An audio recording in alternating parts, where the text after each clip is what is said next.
Assalamualaikum warahmatullahi wabarakatuh. Selamat datang di kelas online.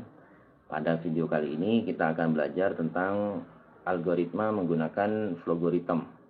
Jadi algoritma itu adalah dasar yang harus kita pelajari sebelum kita menjadi pengembang aplikasi atau programmer.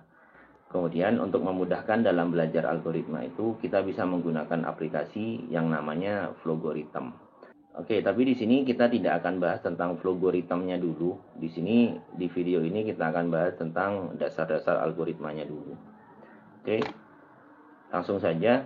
Pertama kita akan bahas tentang persoalan manusia. Jadi manusia itu punya banyak persoalan dalam hidup atau punya banyak masalah.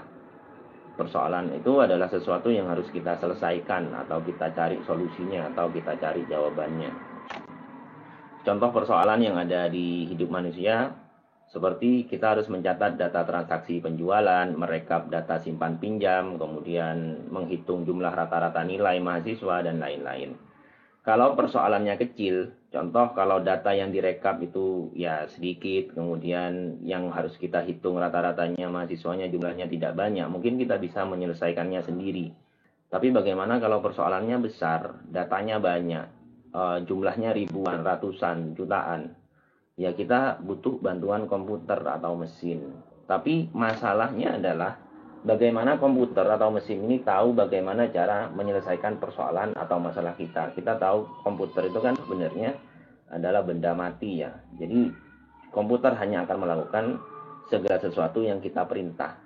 Terus bagaimana komputer ini bisa menyelesaikan masalah-masalah kita?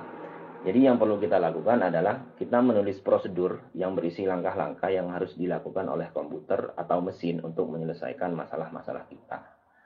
Itulah yang disebut dengan algoritma. Jadi apa sebenarnya algoritma? Algoritma itu adalah urutan langkah-langkah untuk menyelesaikan suatu persoalan. Jadi biasanya dalam komputasi atau dalam aplikasi, langkah-langkah ini akan memproses input atau masukan dan mengkonversinya atau memprosesnya menjadi output atau luaran.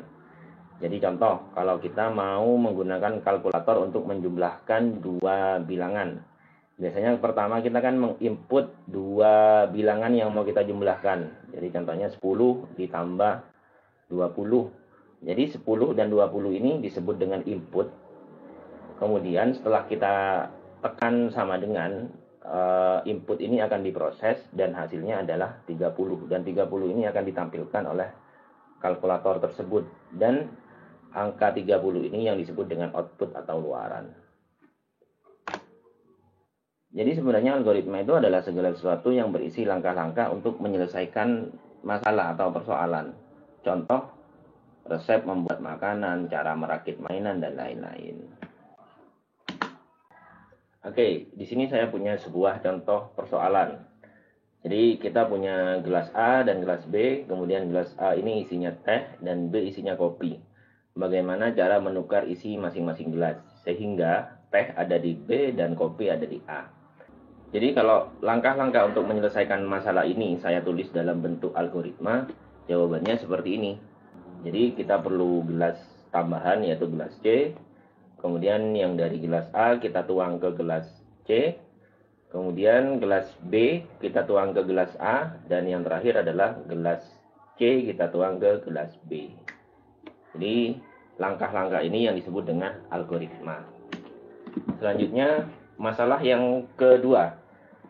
Kita punya dua ember isinya 5 liter dan 3 liter. Terus kita diminta untuk mengambil air 2 liter pas hanya dengan bermodal 2 ember ini. Solusinya bagaimana? Solusinya adalah seperti ini. Jadi kita isi penuh dulu ember yang 5 liter, kemudian kita tuang ke yang 3 liter. Otomatis nanti yang ember 5 liter akan tersisa air 2 liter. Oke, jadi ini adalah algoritma dari masalah yang kita sebutkan di atas. Kemudian masalah yang ketiga, bagaimana kalau kita diminta untuk mendapatkan air 4 liter dengan 2 ember yang tadi. Oke, silakan dicari sendiri dan ditulis algoritmanya. Selanjutnya kita akan bahas tentang instruksi dan aksi. Jadi seperti yang kita bahas, algoritma itu adalah kumpulan dari langkah-langkah untuk menyelesaikan persoalan. Dan sebenarnya langkah-langkah ini harus berupa instruksi atau perintah kepada aplikasi dia harus melakukan apa. Jadi dapat disimpulkan bahwa algoritma itu adalah kumpulan dari instruksi-instruksi. Kemudian setiap instruksi ini akan mengerjakan suatu tindakan atau aksi. Jadi contoh dari instruksi adalah isi ember dengan air, kalikan 2 dengan 5, tulis selamat datang, dan lain-lain. Jadi nanti kalau kita menulis algoritma, kita harus memastikan bahwa setiap langkah-langkah yang kita tulis berupa instruksi atau perintah. Oke, di sini ada 3 hal dasar yang harus kita kuasai ketika kita belajar algoritma. Yang pertama adalah runtutan, yang kedua adalah pemilihan, dan yang ketiga adalah pengulangan. Oke, yang pertama adalah runtutan atau sequence. Jadi, instruksi yang kita tulis untuk program itu akan dieksekusi secara urus oleh pemroses atau prosesor ya, sesuai dengan urutan instruksi yang kita tulis. Jadi, ketika kita menulis instruksi, urutannya itu harus sesuai, harus benar. Karena kalau urutannya salah, maka akan terjadi error. Jadi, itu yang disebut dengan runtutan. Ketika kita menulis instruksi dalam algoritma, urutannya harus benar. Oke, contoh yang pertama. Algoritma untuk tukar isi gelas. Jadi sudah dijelaskan di slide sebelumnya, kita punya gelas A dan gelas B. Kemudian yang A ini isinya teh, yang B isinya kopi. Bagaimana cara menukar isi masing-masing gelas ini. Jadi kalau kita tulis algoritmanya, maka akan seperti ini. Tuang air dari gelas A ke gelas C, kemudian dari gelas B ke gelas A, dan yang terakhir adalah dari gelas C ke gelas B. Ini adalah urutan yang benar. Kalau urutannya ini saya ubah, bisa jadi algoritmanya akan salah. Contoh, instruksi yang kedua ini saya letakkan pada instruksi pertama.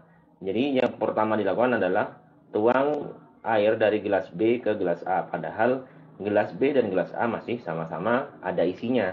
Yang terjadi apa ya? Nanti tumpah dan algoritmanya akan salah. Padahal instruksi yang kita gunakan itu adalah instruksi yang sama, cuma urutannya salah. Jadi urutan yang salah bisa membuat algoritma ini menjadi salah. Kemudian contoh algoritma yang kedua untuk menghitung luas persegi panjang. Jadi pertama, sebelum kita menghitung luasnya, kita harus tahu dulu panjang dan lebarnya berapa. Jadi di sini instruksinya adalah masukkan panjangnya dulu, kemudian masukkan lebarnya, kemudian baru hitung luasnya, dan kalau sudah tahu luasnya kita tulis luasnya. Ini adalah urutan instruksi yang benar. Bagaimana kalau urutannya ini saya ubah? Hitung luas saya letakkan di yang pertama. Ya akan terjadi error. Kenapa? Karena kalau kita mau menghitung luas, kita harus tahu panjang dan lebarnya dulu. Tapi di sini, dalam kasus ini, kalau hitung luas diletakkan di instruksi yang pertama, berarti kita belum tahu panjang dan lebarnya berapa. Atau tulis luas ini saya letakkan di nomor 3, kemudian hitung luasnya saya letakkan di nomor 4. Ini juga akan error. Kenapa? Karena kita mau menulis luasnya tapi belum tahu luasnya. Padahal hitung luasnya masih ada di instruksi selanjutnya. Nah, itu akan menyebabkan error. Tapi tidak semua mengubah urutan instruksi itu akan menyebabkan terjadi error. Contoh pada algoritma yang kedua ini, instruksi yang pertama dan kedua ini kita tukar. Jadi kita masukkan lebarnya dulu, kemudian masukkan panjang. Itu tidak masalah. Kenapa? Karena dua instruksi ini tidak harus saling berurutan. Jadi boleh memasukkan panjangnya dulu atau boleh memasukkan lebarnya dulu.